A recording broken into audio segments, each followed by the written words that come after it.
ராணிப்பேட்டை மாவட்டத்தில் மது போதையில் சகோதரர்களுக்கு இடையே ஏற்பட்ட சண்டையில் மாற்றுத்திறனாளி அண்ணனை உடன் பிறந்த தம்பியே அடித்துக் கொன்ற சம்பவம் பெரும் பரபரப்பை ஏற்படுத்தியுள்ளது.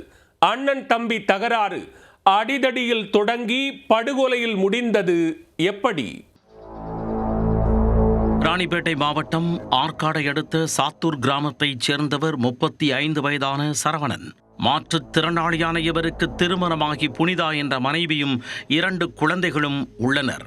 சாத்தூரில் சரவணன் புதிதாக வீடு கட்டி வந்ததாக தெரிகிறது. சரவணன் அடிக்கடி தனது சகோதரர்களான சத்தியமூர்த்தி மற்றும் சவுந்தரராஜன் ஆகியோருடன் மது அருந்துவதை வழக்கமாக கொண்டிருந்தார். தம்பிகள் இருவரும் திருமணமாகாத நிலையில் அண்ணன் மட்டும் குடியும் குடித்தனமுமாக வாழ்ந்து வருவதைக் கண்டு ஆத்திரமடைந்துள்ளனர்.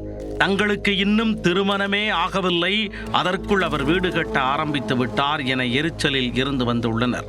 தம்பிகளாகிய தங்கள் வாழ்க்கை குறித்து சற்றும் கவலைப்படாமல் சரவணன் தனக்கு தேவையான வசதிகளை மட்டும் கூடுதலாக செய்து கொள்வதாக விரோதத்தில் இருந்து வந்துள்ளனர். இந்த நிலையில்தான் ஞாயிற்றுக்கிழமை இரவு சரவணன் தனது சகோதரர்களுடன் மது அருந்தச் சென்றுள்ளார். அப்போது வீட்டு வேலைகளை முடிக்க தனக்கு பண உதவி செய்யுமாறு சரவணன் தம்பிகளிடம் கேட்டதாக தெரிகிறது. ஏற்கனவே ஆத்திரத்தில் இருந்து வந்த தம்பிகள் போதையில் மேலும் ஆத்திரமடைந்து சரவணனுடன் சண்டை போட ஆரம்பித்திருக்கின்றனர். அவர்களுக்குள் வாக்குவாதம் ஏற்பட்டு சண்டையாக மாற கைகலப்பில் முடிந்துள்ளது. ஒரு கட்டத்தில் கடும் ஆத்திரமடைந்த தம்பி சத்தியமூர்த்தி அருகில் கிடந்த கம்பு ஒன்றை எடுத்து சரவணனை சரமாரியாக தாக்க ஆரம்பித்துள்ளார். தடுக்க வந்த தம்பி சவுந்தர் மீதும் கொடூர தாக்குதல் நடத்தியுள்ளார். இதில் இருவருமே படுகாயமடைந்து சம்பவ இடத்திலேயே சரிந்து விழுந்துள்ளனர். சத்தம் கேட்டு ஓடி வந்த அக்கம் பக்கத்தினர் காயமடைந்தவர்களை காப்பாற்றி ஆற்காடு அரசு மருத்துவமனைக்கு அனுப்பி வைத்தனர்.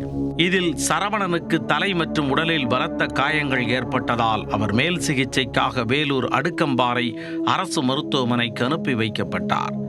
ஆனால் அங்கு சிகிச்சை பலனின்றி பரிதாபமாக உயிரிழந்தார்.